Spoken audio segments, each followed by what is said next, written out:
Parshas Ha'azinu. And again, this is a series, part of a series of the Nitzavim, Vayelech, Ha'azinu, and V'zos HaBracha. These are the almost poetic, with a lot of ambiguity in the psukim themselves. So we're going to need to have a look at the Rashis in order to get a clarification, to get just a basic idea. And after the basic idea, then we'll be able to take it a little further. Ha'azinu hashamayim v'adaber. Moshe Rabbeinu is now speaking to the Jewish people by addressing the heavens and the earth. Ha'azinu hashamayim v'adaber. Listen, heavens, and I will speak. V'sishma ha'oretz imrei fi. And the land will listen to the words of my mouth. So let's take a look at Rashi. Rashi says, Ha'azinu hashamayim shani masre bahem bi. So very first Rashi. Listen, heavens, that I am warning the Jewish people. V'tiyu atem eidim b'dover. You, the heavens and the earth, are going to be witnesses here. Shekach amarti lahem. That your witness, that I said to the Jewish people, Shatem tiyu eidim, that you'll be the witnesses.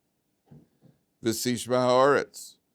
V'lama heid b'hem shemayim v'oretz. Why did Hashem call the heavens and the earth into witness for the Jewish people? Amar Moshe, ani basar v'dam, I am flesh and blood. L'mochar ani meis. Soon I'm going to die. Im yomru Yisrael lo kibanu aleinu es habris. If the Jewish people say we never accepted the covenant, mi ba'al machicham. Who's to say otherwise? The Jewish people say we never accepted it. Well, who's to say? I'm not going to be around to contradict you because I'm going to die, says Moshe Rabbeinu. Lefichach heid b'hem shamayim v'aretz eidim shem kaimim v'olam. So he calls into witness the heavens and the earth who are around forever. Ve'od she'im yizku. There's the second benefit of having the heavens and the earth. If the Jewish people merit it, yavo eidim v'itnu schar. The witnesses of themselves, the heavens and the earth, will pay their reward. Hagefen titain pirya. You have wine. V'aretz titain yavula. You have produce. V'ashamayim yitain talam. There'll be dew. V'miyischayvu tiyam b'yiyarei elim b'yitchila. And if they are not meritorious, then it'll be the hands of the witnesses will strike them first. Like we find the pasuk in the Torah that says, Yada edim tiyubo barishana, when it comes to execution, the witnesses have to execute. Here, the witnesses will carry it out. Ve'atzar shamayim v'lo yeh matar. There won't be rain. Ha'adam alosi teritah. They won't be. And therefore, Moshe Rabbeinu is speaking to them. So the Parsha begins with Moshe Rabbeinu is calling in the heavens and the earth as witness to the Jewish people. And the Jewish people have made a commitment. Now, the comparison. Well, let's go on to the next pasuk first. Yarov kamoter likhi. No, not yet. I'll hold all questions for the first half hour. Yarov kamoter likhi. My rain will come down, like rain will come down. My teaching. Tizal katali basri, and my dew will. How does the article translate the dew?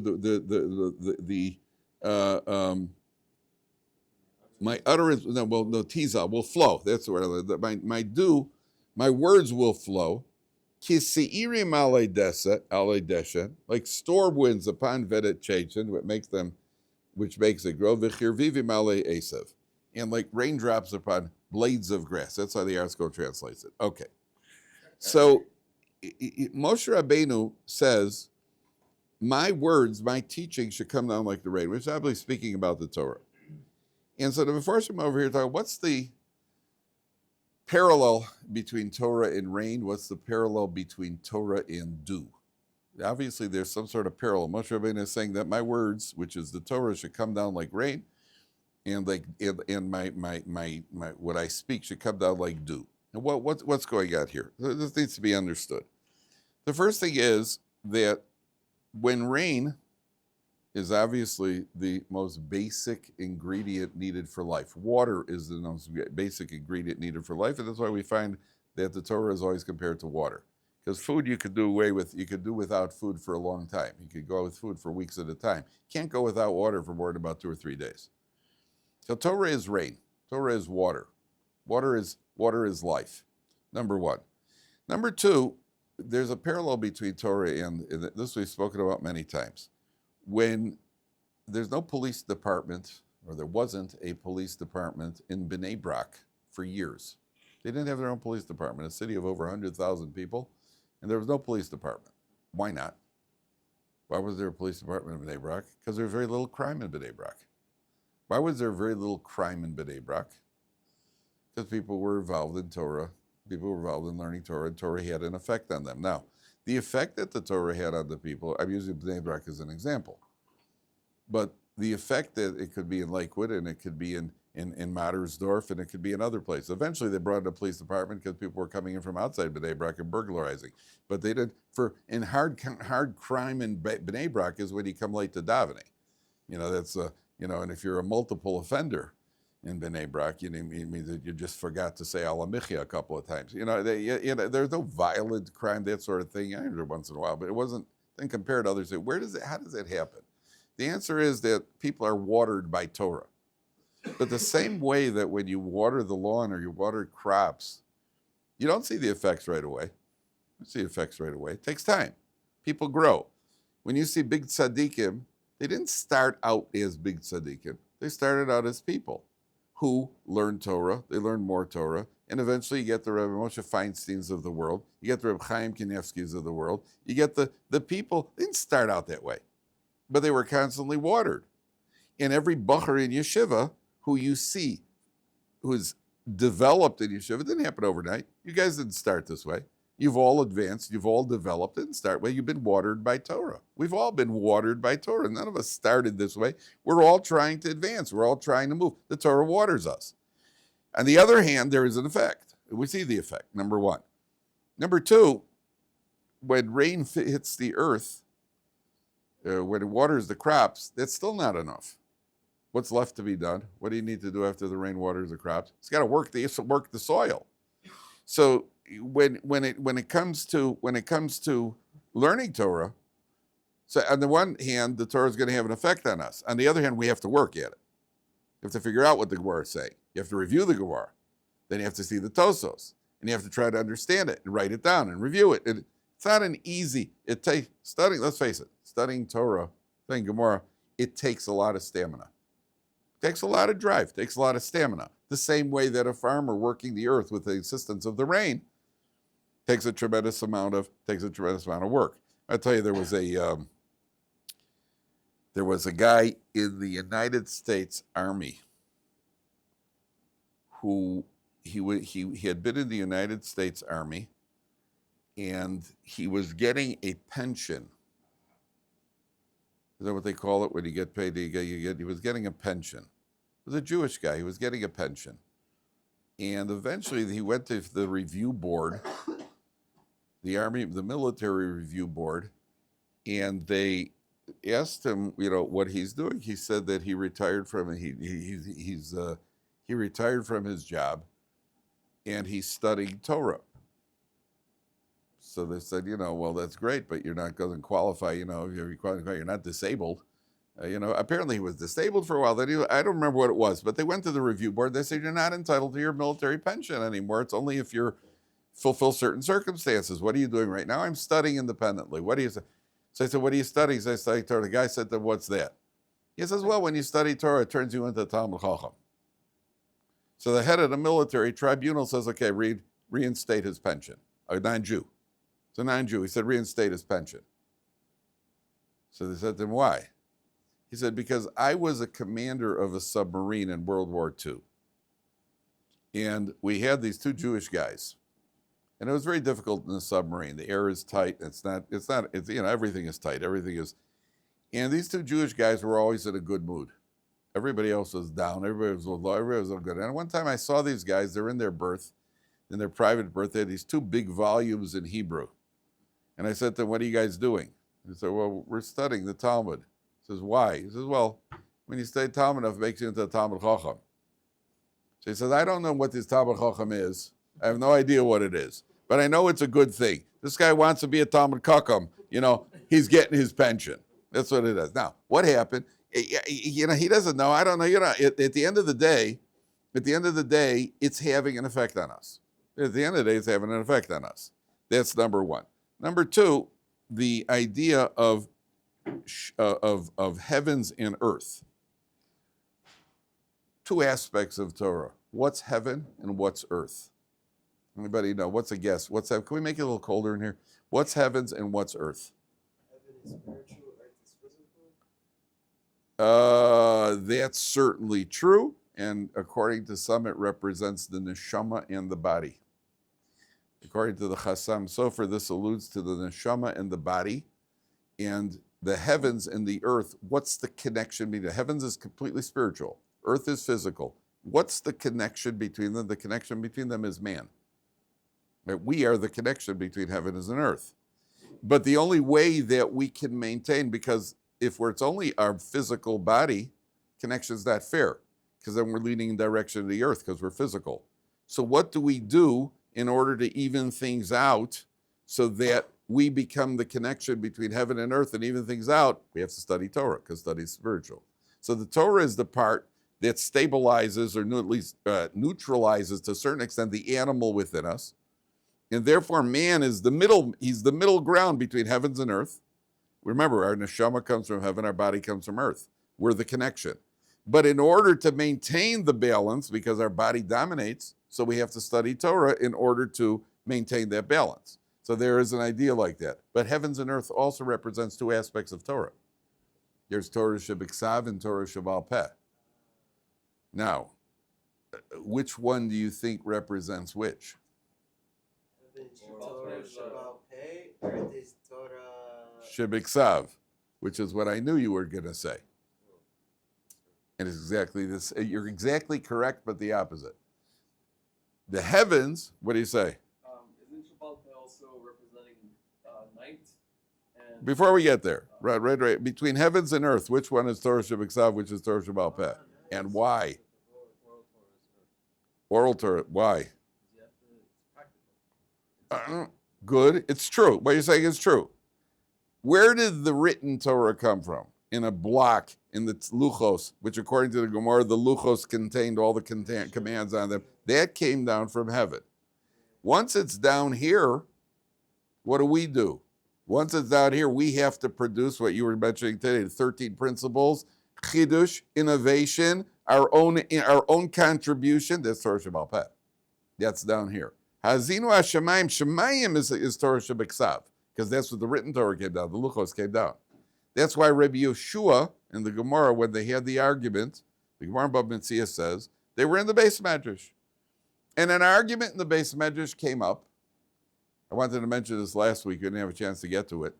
An argument in the Beis Medrash came up about the spiritual contamination potential of a certain type of clay oven. And Rabbi Eliezer said it's tahor. And the Chachamim said it's tameh. So Rabbi Eliezer said, if the halacha is like me, the carob tree will uproot itself and fly backwards. And the carob tree uprooted itself, and it flew, according to some, 100 amos, and according to some, 400 amos. But all agree that it flew. Machlokas, how far? Was it 400 amos? It was 100 amos. And they said that's very impressive, but you can't bring proof from a carob tree. So he said, if the halacha is like me, the river will flow backwards. It will reverse its flow. The stream outside the base chest, so the stream out reverse its flow. They said very impressive. Can't bring proof from streams. Okay. So if the halacha is like me, the walls of the base medrash will collapse. Which the Ben Ish Chai says were the outside walls, or whatever it was. So the walls started collapsing. So Rabbi Yeshua turned to the walls. Rabbi Yeshua turned to the walls. He said, hey, if Torah scholars, if Talmidei Chachamim are having an argument in the base, what are you getting involved for?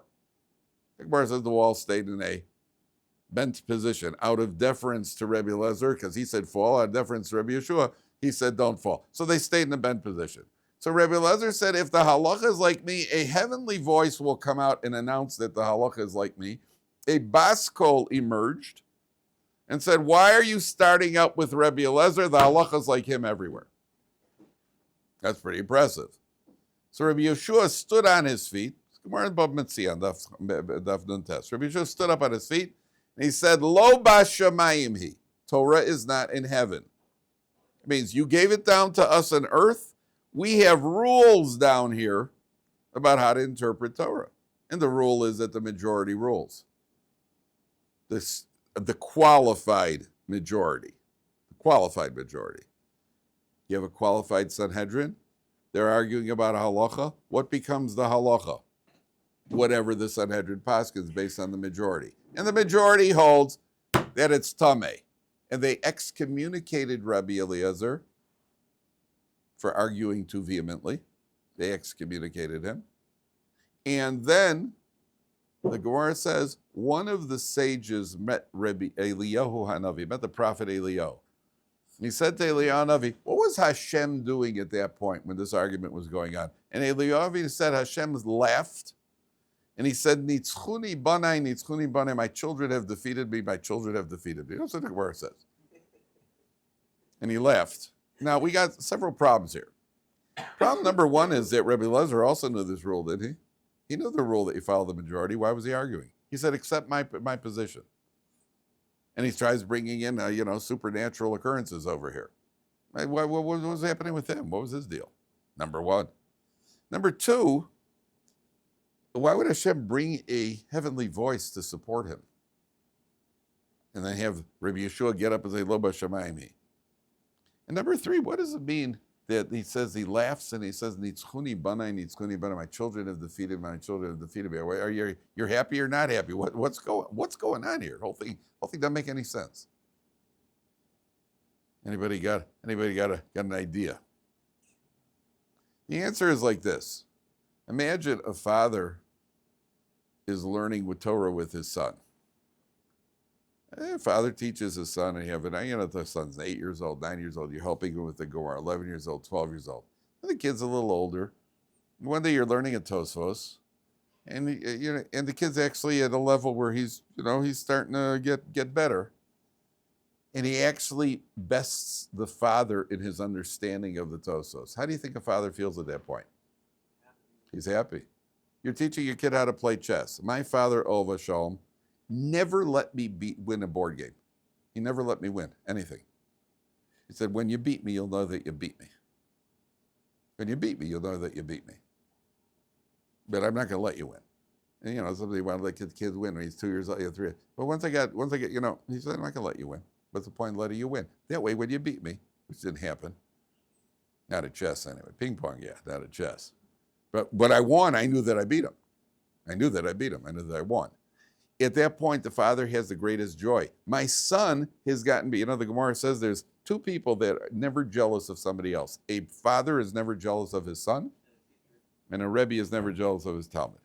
And when Dovid HaMelech came, when Ayo ben Yehoyada came to Dovid HaMelech, when Shlomo was going to become the king, he said to Dovid HaMelech, I hope his throne, his crown, his throne exceeds yours. The Gemara says, how can you talk that way to the king, that you tell him that his throne, his crown, his sovereignty should exceed the father's? As you see from here, a father's not jealous of his son. One thing you want for your son is they should be better than you. So when HaKadosh Baruch Hu, you got a major, and this is according to the Sefer Achinuch, other Meforshim, you've got a major issue that the entire Torah rests on. And listen carefully, because it's something that comes up all the time. What do we do when we don't know a halacha? People say, well, how do you know the tradition is accurate? Maybe we've forgotten things along the way. Gentlemen, not maybe. The Gemara says openly things have been lost along the way. But the Torah itself has a built-in safeguard. What do you do at that point? Those who are qualified then analyze and decide what the halacha is. That becomes halacha. That's Aretz, down here. That's Hazinu HaShamayim, is Torah Shebiksav. Ha'aretz is Torah Shebal Peh. They come up down here. They're experts. They analyze it. They decide what the halacha is, as long as they're qualified. That becomes Torah. Oh, so what did HaKadosh Baruch Hu do? He threw a curveball at them. He said, here, heavenly voice. Miracles, heavenly voice. The halacha is like Rabbi Eliezer. Rabbi Yeshua gets up and says, Lo b'shamayim. We don't do that. Do you know, no Navi, no prophet, no posek in history has ever paskin based on Ruach HaKodesh. It's not like you say, a woman comes to him and says, well, my milchik spoon fell into my hot fleishik pot. What's the status? And the posek takes the spoon and he goes, 1 second. I'm feeling it. I'm feeling it. Yeah, it's treif. Never happens that way. There's a Shulchan Aruch. We paskin based on the halacha. That becomes the halacha. No Ruach HaKodesh. So what's happening here? Kodesh Baruch Hu says, this is so important, this principle. I'm going to give you a good hard test over here. You got miracles over here and a heavenly voice that's like, and Rabbi Yeshua has the confidence to say, sorry, that's not how we paskin halacha. That's not how Torah is. And Kodesh Baruch Hu laughs and he says, Nitzchuni banai. These are my children have defeated me. They've understood exactly what I wanted. They understood exactly what the test, there was a test over here. They defeated me. They passed the test. And the test was to see, are you going to stay loyal to this principle, the majority rules? And that's why they excommunicated him. Because they felt that you're arguing too vehemently and that threatens to undermine the entire foundation of Torah. Which leaves one question. So why was he arguing so vehemently? Why was he arguing so vehemently? So that, I will tell you a brilliant answer. Not my answer, obviously. The Vilna Gaon says like this. Why did Rabbi Eliezer bring these signs specifically? First he says with the what do you call it? With the carob tree, and then with the river flowing backwards, and then the walls of the base medrash flowing in. So the Vilna Gaon says there are 3 ingredients needed to master Torah. Number 1, you have to limit your involvement in the physical world. A person can't be indulging in physical pleasures. You know, Reb Chaim Kanievsky, his wife once served him ice cream on Rosh Chodesh as a Rosh Chodesh treat. So she served them ice cream. So Reb Chaim Kanievsky had never had ice cream in his life. And she served him ice cream. So wife served it, he ate it. So she said to him, how was that? And he said, well, it was very tasty, just a bit cold. He didn't know what it was. He couldn't understand why would anybody want to eat something that could give you brain freeze. He couldn't understand it. Yeah, okay. He has no interest in it. So the first thing is the carob tree, which we already spoke about in the Gemara today, when we talked about Rabbi Shimon Bar Yochai and his son. They were in a cave for 12 years. What were they eating? Carobs. That represents, so we find Rabbi Chanina ben Dosa, the same thing, that represents bare minimal essentials. So he said, the carob tree will uproot itself. Symbolic, I have completely separated myself from anything physical pursuits. Rabbi Eliezer, in the Gemara, his father was a very wealthy man who cut him out of the Yerusha because he left home to go learn Torah. So he was poor as a shul mouse, till eventually his father came back and found that he became a big Talmid Chacham, cut out all the other brothers and gave it to him. So Hashem loves the righteous. But at the end of the day, but he gave it all up for Torah, and he's completely detached, number 1. The river represents what? Water. Water always goes to the lowest level. Water flows to the lowest level, represents humility. One of the ingredients you need for Torah is humility. Rabbi Eliezer was saying, I've got humility. The irony of that statement, notwithstanding. Remember, I told you that who was the most humble person in history? How do you know? Who wrote it? Moshe. No one was ever as humble as me. But think about the irony of that. Okay, so it was dictated to Moshe Rabbeinu by HaKadosh Baruch Hu. It's not a contradiction. Even any talent you have, you know you've got that talent. If you're good at shooting pool, you know you're good at shooting pool. It's ridiculous to say you're not good, but you know where you got the talent from. Even if you're humble, you know where that came from. Very, very strange concept. Okay. The third ingredient you need, you got separation from material pursuits. You've got humility, which is the greatest character trait of all. What's the next ingredient you need? You need to study Torah. The walls of the base medrash represent studying Torah. Rabbi Eliezer was making a statement. He was saying there is a concept of when you count the Sanhedrin, now listen carefully, when you have a Sanhedrin, let's say, of 23, you take a vote.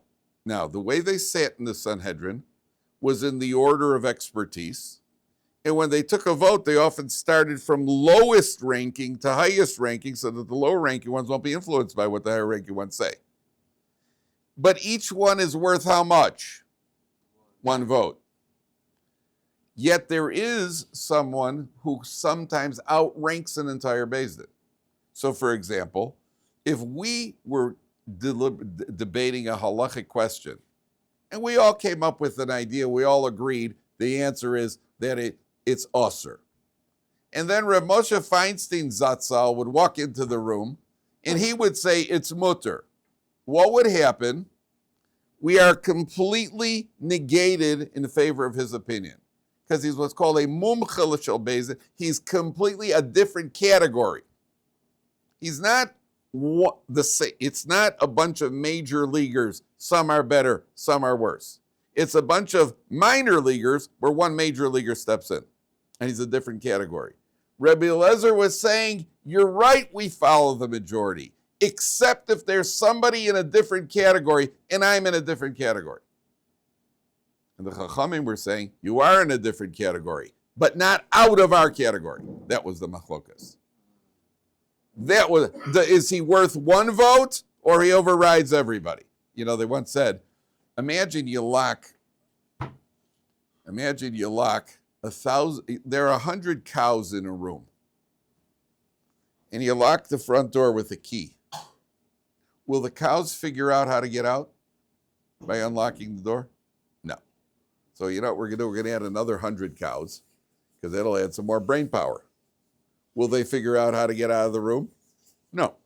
So we'll add another few thousand cows. No, cows are not going to figure it out. You take one 6-year-old kid and put him in the room, what happens? He figures out how to open the door. If it's my grandchild, he's only 3 years old. I had to actually pull the key out of the door so he wouldn't get into my office when he was here for Shabbos and destroy all my papers. So what happened? Because he's a completely different species. Rebbe Eliezer Gadol is saying, I'm in a different category than everybody else. And they say, you're the best, but you're not a different category. That's the machlokas. And that's why they excommunicated him. That's what the Gemara is saying. That's Torah Shebaal Peh. Torah Shebaal Peh is what we're doing down here. Lo b'shamayim, it's down here. We produce it now, that becomes the halacha. That becomes the halacha. This is fundamental, because people ask all the time, isn't something lost? Okay. Now, what else?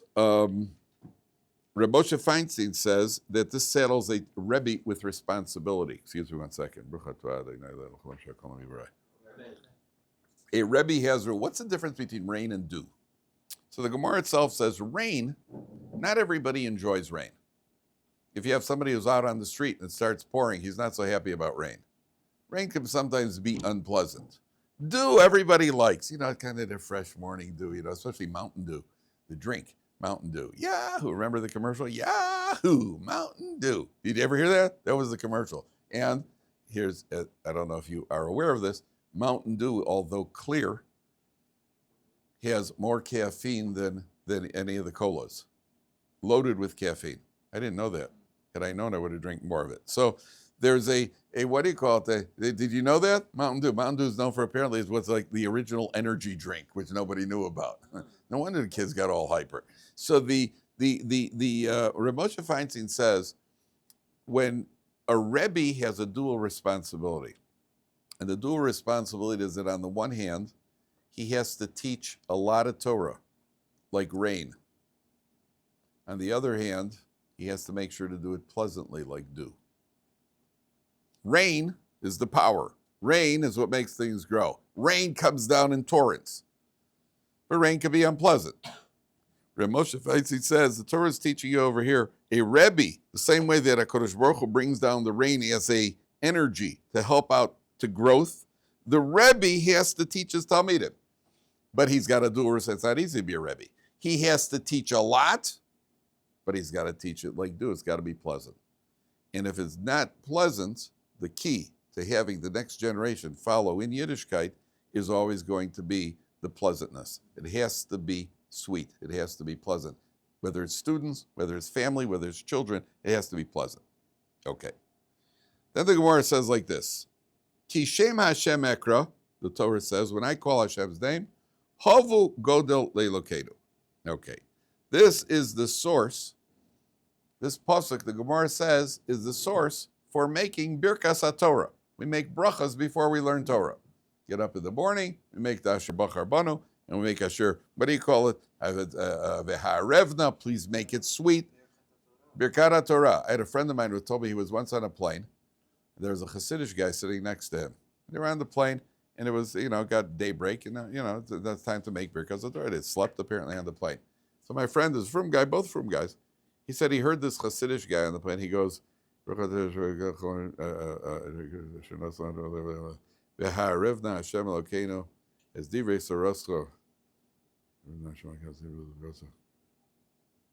What does it go? I only make this bracha every morning. Revna Hashem Elokeinu es divrei soroscho. B'finu v'fi amcha bezo. V'niyah anachnu me'wi v'tzed sa'inu. And all of a sudden there's silence. Where he's sitting there and he's waiting. He heard this guy, all of a sudden he stopped. And he's waiting, and he's waiting. And finally, after about a minute, he looks over, and he sees this guy is crying. The guy next to him is crying. He's making the bracha that Torah should be sweet to his children and to his descendants. And he takes the bracha seriously. So that's a bracha we make on Torah. But